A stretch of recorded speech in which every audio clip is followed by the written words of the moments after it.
Hello friends, welcome back to our channel. இன்னைக்கு நாம ஆட்டு கொழுப்பு வறுவல் எப்படி பண்றதுன்னு பார்க்கலாம். யூசுவலா நம்ம கொழுப்பு கொடுத்தாங்கன்னா அதை நம்ம குழம்புல போட்டு செய்வோம். இது மாதிரி ஒரு டைம் வறுவல் செஞ்சு பாருங்க, ரொம்பவே நல்லா இருக்கும்.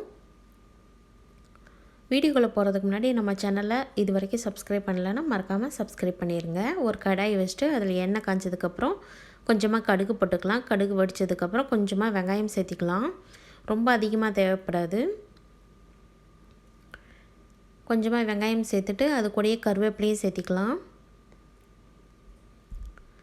வெங்காயம் லைட்டாக வதங்கட்டும். அதுக்கப்புறம் நம்ம கட் பண்ணி வச்சுருக்கிற தக்காளியும் சேர்த்திக்கலாம்.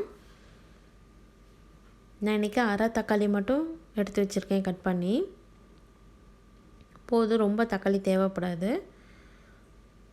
ஸோ தக்காளியும் சேர்த்துட்டு அது கொஞ்சம் மேஷ் ஆகட்டும். இஞ்சி பூண்டு பேஸ்ட் 1/2 ஸ்பூன் சேர்த்திக்கலாம். சேர்த்திட்டு நல்லா பச்சை வாசனை போகிற வரைக்கும் வதக்கி விட்டுக்கலாம். ரொம்ப அதிகமாகவும் மசாலா பவுடர்லாம் நம்ம எதுவும் ஆட் பண்ணிக்க போகிறதில்ல. ரொம்ப சிம்பிளாக பண்ணிடலாம். நம்ம இதுக்கு முன்னாடி பேலியோ ரெசிபீஸ்லாம் போட்டிருப்பேன். இதுவும் பேலியோ டயட்டு ரெசிபி தான். இது பாருங்கள், தக்காளியெல்லாம் நல்லா வதங்கிருச்சு. இது கூடயே கொஞ்சமாக மஞ்சத்தூள் சேர்த்திக்கலாம். அப்புறம் மட்டன் மசாலா கொஞ்சம் சேர்த்திக்கலாம்.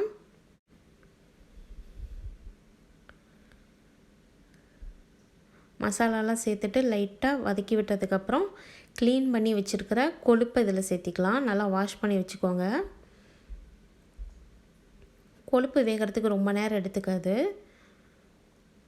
ஸோ மசாலோடையே சேர்த்து இந்த கொழுப்பெல்லாம் மிக்ஸ் பண்ணி விடலாம். தேவையான அளவுக்கு உப்பு சேர்த்திக்கலாம்.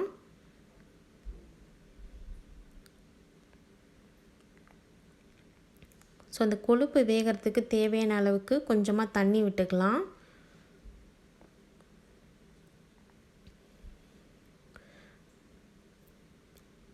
தண்ணி சேர்த்துட்டு மூடி வச்சிடலாம். ஒரு 5 to 10 நிமிஷம் ஆகும் வேகிறதுக்கு. பாருங்கள், நான் ஒரு அரை டம்ளர் மட்டும் தண்ணி சேர்த்துருக்கேன். ஸோ மூடி போட்டு வேக விட்டுறலாம். ரொம்பவே நல்லாயிருக்குங்க, சீக்கிரம் ரெடி ஆயிரும். பாருங்கள், கொழுப்புலாம் நல்லா வெந்துருச்சு. லாஸ்ட்டாக பெப்பர் பவுடர் மட்டும் இதில் சேர்த்திக்கலாம் கொஞ்சமாக.